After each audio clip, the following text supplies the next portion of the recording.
अंतर ज्योत।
एक उंगल का अंतर फासला, ऊपर के दांत और नीचे के दांत के बीच आधा सेंटीमीटर का अंतर। जीभ तालू में नहीं और नीचे नहीं, बीच में स्थिर। श्वास भीतर जाए शांति, बाहर आए एक, भीतर जाए तू और बाहर जाए मैं। भीतर श्वास जाए राम, बाहर आए 3, भीतर श्वास जाए ओम, बाहर 4,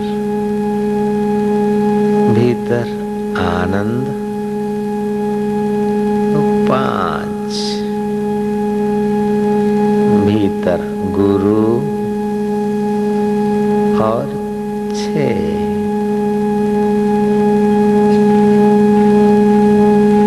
भीतर राम और 7, शांति 8, आनंद 9, स्वास्थ्य आरोग्यता 10, निर्भयता 11, शक्ति 12, दृढ़ता। श्वास खींचना नहीं है, स्वाभाविक श्वास में मिलाना है भाव, अपने तरफ से जोर से नहीं खींचना है।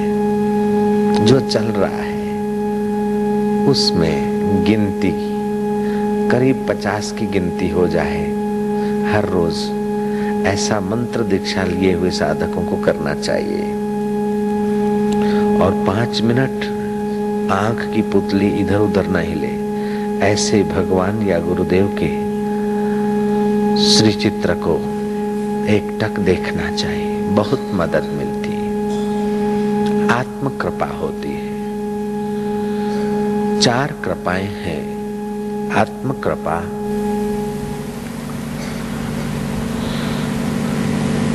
गुरु कृपा, शास्त्र कृपा और ईश्वर कृपा। ईश कृपा, शास्त्र कृपा, गुरु कृपा और आत्म कृपा। जैसे किसान कितना भी बोए, कितना भी पानी पिलाए, खाद दे, लेकिन सूर्य नारायण का प्रकाश न मिले तो किसान की मेहनत फालतू है। मेघ न बरसे और जल न मिले तो किसान की मेहनत फालतू है। बीज न मिले अथवा खाद न मिले तो किसान की मेहनत फालतू है। ऐसे किसान कुछ भी न करे तो ये तीनों चीजों भी तो काम में नहीं आती। सूर्य का प्रकाश भी है, बरसात भी है, बीज भी है, खाद भी है, लेकिन किसान हाथ पर हाथ रखकर बैठे तो क्या बोएगा, क्या पाएगा। किसान कोशिश करता है, ये आत्म कृपा है। बीज खाद ये शास्त्र कृपा है। जल ये ईश्वर कृपा है और सूर्य के किरण ये गुरु कृपा है। ये 4 प्रकार की कृपा है। सूर्य नारायण की कृपा, जल वृष्टि की कृपा, बीज आदि की कृपा तो उसी को महसूस होती है जो किसान पुरुषार्थ करता है, बोता है। ऐसे ही आत्म कृपा, जिस पर जो अपने आप ऊपर कृपा करता है उसको ये 3 कृपाएं प्राप्त हो जाती है। ईश्वर कृपा, गुरु कृपा और शास्त्र कृपा। इन कृपाओं में कोई आवरण नहीं है, अनावरण बरस रही है। बीज खाद में तो आवरण है, पैसा नहीं है तो नहीं मिलता, लेकिन ईश्वर कृपा, शास्त्र कृपा, गुरु कृपा किसी आवरण से रुकी नहीं है, वो अनावरण बरसती है, वो सब पर समान रूप से बरसती है। फिर जो जितना पुरुषार्थ करे, बरसात बरसती है, फिर जितना खेड़े, जितना ज्यादा जमीन रखे। सूर्य के किरण बरसते हैं, जितना ज्यादा खेड़ करे। ऐसे ही शास्त्र, ईश्वर और गुरु, उनकी कृपा अनावरण है। हम कितना खेड़ते हैं, हम कितना पुरुषार्थ करते हैं, हम कितना उनके हाँ में हाँ मिलाकर कदम आगे बढ़ाते हैं, उस पर सारा आधार दारो मदार है। अपने को सत्कर्म में, सत्संग में, सत सुमरण में लगाना ये आत्म कृपा है। ये अपने आप पर जब कृपा करता है जीव तो गुरु कृपा उसको महसूस होने लगती है। जो सत्संग में नहीं आएगा, सत्कर्म नहीं करेगा, कोई न कोई सत्कर्म तुम्हारा अंतर्यामी ईश्वर को पसंद पड़ता है, तब तुम्हें सत्संग में आने की रुचि होती। कोई न कोई सत्कर्म अथवा सेवा, सुमरन तुम्हारा पसंद पड़ता है गुरुदेव को, तब गुरु की कृपा तुम्हारे हृदय में अपना रंग जमाती। गुरु की कृपा रंग जमाती, ये कैसे पता चले बाबा जी? गुरु की कृपा ने रंग जमाया तो ये पता चलेगा कि गुरु के दर्शन मात्र से अंतःकरण आनंदित, आंदोलित और पुलकित होने लगेगा। अष्ट सात्विक भावों में से कोई न कोई भाव प्रकट होने लगेगा। जैसे दासी पुत्र का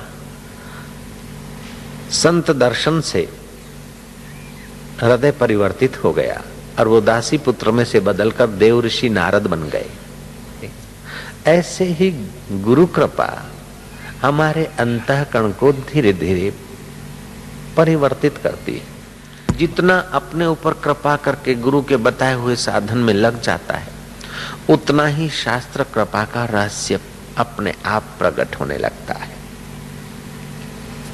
जैसे गुरु भक्त पूरण पूड़ा, वो कोई खास आदमी नहीं था, बुद्धू, मूर्ख, गरीब, लाचार, मोहताज, बचपन में ही पिता मर गए, विधवा मां का पुत्र। वो विधवा माता जी आटे की चक्की चलाती अपने हाथों से, किसी के घर के बर्तन मांजती और बालक का पोषण करती। एक बार एकनाथ जी महाराज के दर्शन करने गई और आश्रम में पूरण पूरी बनी थी। एकनाथ जी महाराज के आश्रम में खूब वैभव था। महापुरुषों के चरणों में वैभव संपदा होती है तो बहुजन हिताय, बहुजन सुखाय, भोग और मोक्ष के काम, समाज और साधन के काम आती है। और पापी पामरों के पास संपदा होती है तो समाज का शोषण और बम बनाना और समाज का खून पीकर अपना अहंकार दिखाने के काम में आती है। और महापुरुषों के पास संपदा होती है तो गरीब गुरबे का पेट अन्न धन से और साधकों का दिल भगवान की भक्ति और ज्ञान से भरने के काम में आती है।